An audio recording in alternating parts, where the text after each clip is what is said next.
Are you interested in positive urban visioning? Our debate today works with the article titled Positive Visions for Guiding Urban Transformations Towards Sustainable Futures from 2016 by Timon McPhearson, David M Iwaniec, and Xuemei Bai, published in the Current Opinion on Environmental Sustainability journal.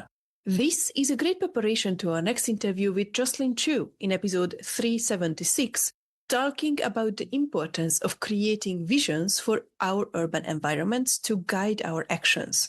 Since we're investigating the future of cities, I thought it would be interesting to see how establishing desirable scenarios can effectively direct decision-making instead of fear-mongering. This article promotes linking positive visioning processes with on-the-ground action through participatory and systemic approaches for true urban transformations. What is the future for cities? Do you want to learn more about them? Do you want to know how others think about them? Do you want to be part of the conversation? Then this is the right place. Welcome to today's What is the Future for Cities podcast and its research episode. My name is Fanny, and today we will introduce a research by summarizing it. The episode really is just a short summary of the original investigation, and in case it is interesting enough, I would encourage everyone to check out the whole documentation. This conversation was produced and generated with Notebook LM as two hosts dissecting the whole research.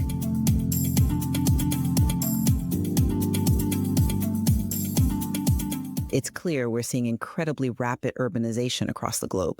Right, and that scale of change really demands fundamental transformations, doesn't it?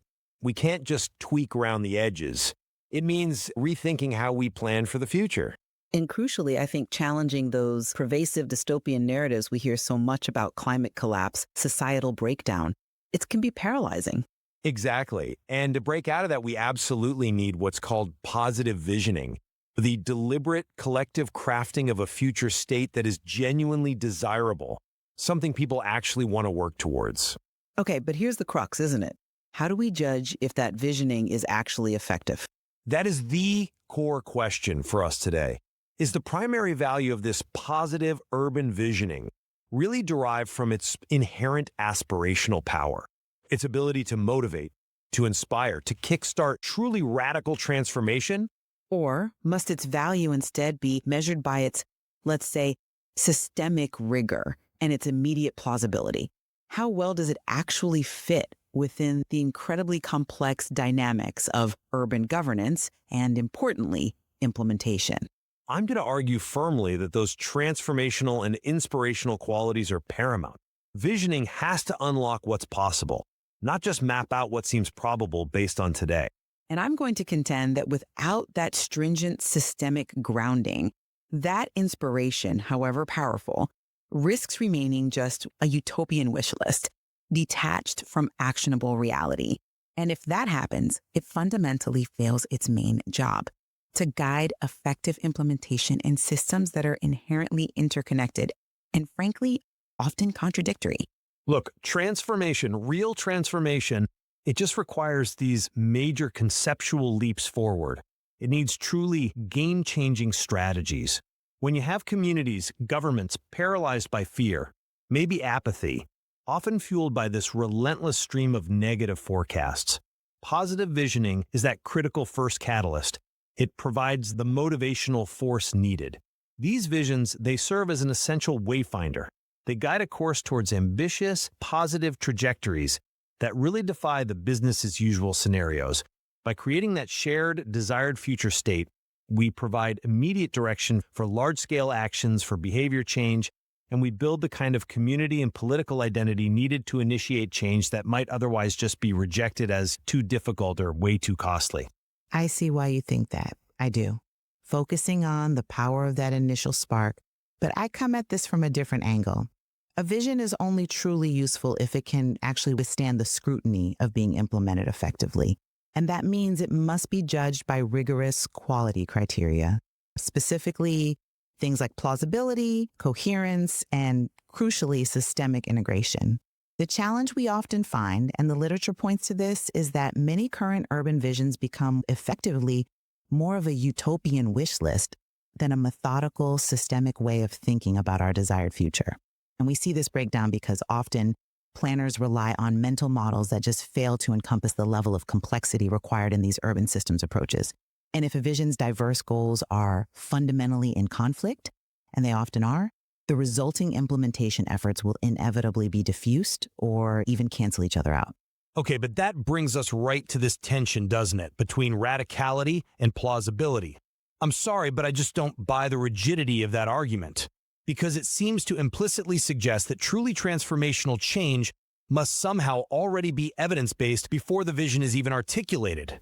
You talk about internal consistency, but hang on, if we wait until every single aspect of a genuinely radical future, let's say, a completely circular zero-waste city is analytically proven feasible down to the last detail, we are never going to leave the current status quo. We simply have to create space for strategies that move beyond just incremental improvements. That's a compelling argument. But have you considered the real-world implications of that internal conflict you seem willing to postpone? I appreciate the focus on aspiration, I really do. But that takes us right back to the central tension. If the vision isn't internally coherent from the outset, how much is that inspiration actually worth in practice? When goals are vague, or worse, contradictory, say simultaneously aiming for unlimited economic growth and radical resource reduction, the vision becomes ineffective, no matter how inspiring the language might sound. We have to have that evidence-based scrutiny up front to ensure the vision provides a solid, reliable reference point, not just a fanciful distraction. That's an interesting point, though I would frame it differently. When those goals represent these radical departures from what we know, from existing trends, we must leverage different forms of knowledge to even define what constitutes the evidence base. This is exactly where tools like imaginative narratives or vignettes or backcasting become absolutely essential. Backcasting, for instance, it starts with that highly desirable future state, the radical vision, and then works backward to identify the necessary transition pathways, the immediate steps needed. This process explores possibility spaces the traditional formal analysis, which, let's face it, often just extrapolates from current trends, might reject out of hand as impossible. The visioning process itself, especially when it's participatory, provides that critical, shared reference point for developing strategies. And crucially, the scrutiny inherent in that process can actually help reveal and examine those very tensions and conflicts you're worried about, forcing a necessary, often public, reckoning with the trade-offs involved. Revelation is one thing, yes, but effective, actionable resolution is quite another. If the vision remains solely in the realm of the utopian, it's never going to translate into actual policy, into budget allocation. We need tangible proof that these highly ambitious visions don't just inspire some nice thoughts, but actually drive coordinated action on the ground. I see why you think that, but let me give you a different perspective, supported by real-world examples. These cases, I think, demonstrate that ambitious visions do provide the indispensable stimulus for radical change, even before every single systemic integration is perfectly mapped out. Think about the Australian Capital Territory, the ACT. Back in 2012, they set this incredibly aggressive target, 100% renewable electricity supply by 2020. Now, at the time, given their infrastructure dependency on fossil fuels, that was a truly radical, game-changing vision. It was based on political will, driven by a desired outcome, not just existing economic models. And that clear, sort of non-negotiable vision provided the momentum for concrete plans, regulatory shifts, massive investment, and they actually achieved the goal through a series of actions that a merely plausible, incremental plan would probably never have even initiated. Okay, the ACT example is powerful, I grant you. Or similarly, look at the Sponge Cities vision in China. It's aimed at combating escalating urban flooding. This is a 15-year national vision, driving really sizable investments and specific measures, reducing paved surfaces, increasing permeable areas, restoring wetlands. These are ambitious goals originating from a powerful desired future state, providing momentum where perhaps caution and incrementalism would have yielded completely insufficient change. I certainly acknowledge the political power and the momentum generated by those large-scale visions. They are clearly successful in mobilizing resources. However, that brings the focus right back to complexity, doesn't it?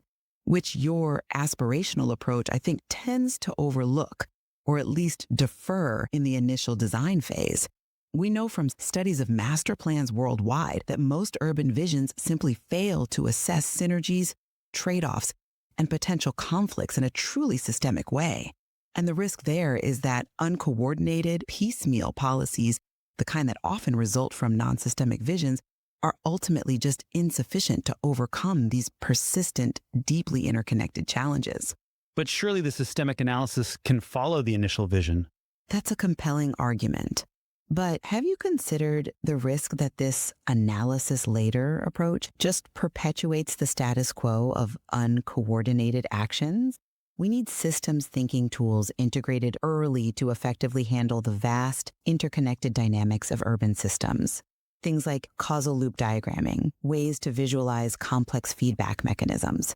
These must be utilized up front to ensure that an aggressive policy intervention in one area, say reducing paved surfaces for flood control like in the sponge cities, doesn't unintentionally worsen something else like localized heat island effects or maybe transport. They must be integrated.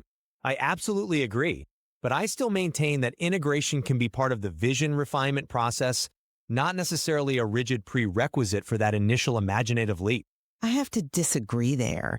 The status quo of uncoordinated actions is simply insufficient for the scale of transformation we need. Let's look at a place like Phoenix in the US, an arid city facing huge challenges, but with aggressive planning initiatives. They explicitly applied systems approaches to scrutinize potential trade-offs among really aggressive goals: green infrastructure, heat equity, water security. Now, in an extremely dry environment, building vast green infrastructure is clearly in tension with limited water resources. That's a fundamental conflict. Without addressing these specific trade-offs systematically within the visioning process itself, the entire plan risks being incomplete, potentially contradictory, when you try to implement it on the ground. The inspirational part might be the cover, sure, but the systemic analysis is the engine that ensures the vision is durable and actually works.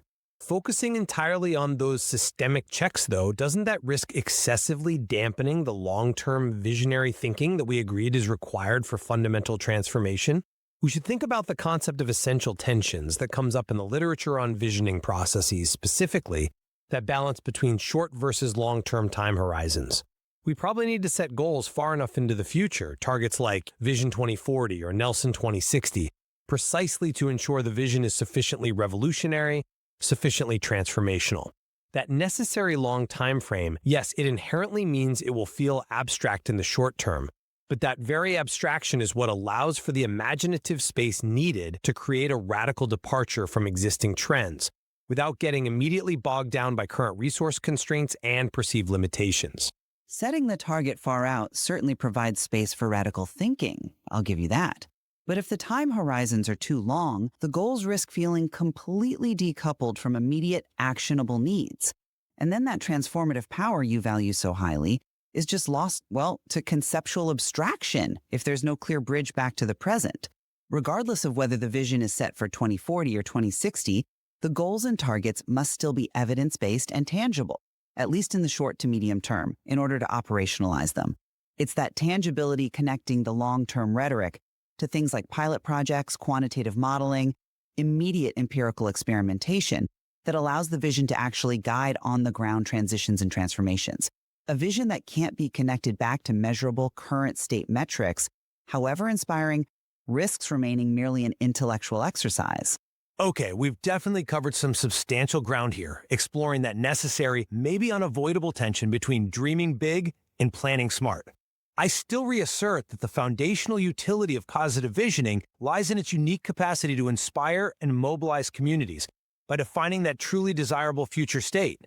It acts as the indispensable first step for transformation, providing that crucial counter-narrative to the frankly overwhelming dystopian discourse and opening up those necessary imaginative spaces for genuinely game-changing strategies to emerge, even if, sometimes, the full systemic rigor follows that initial spark.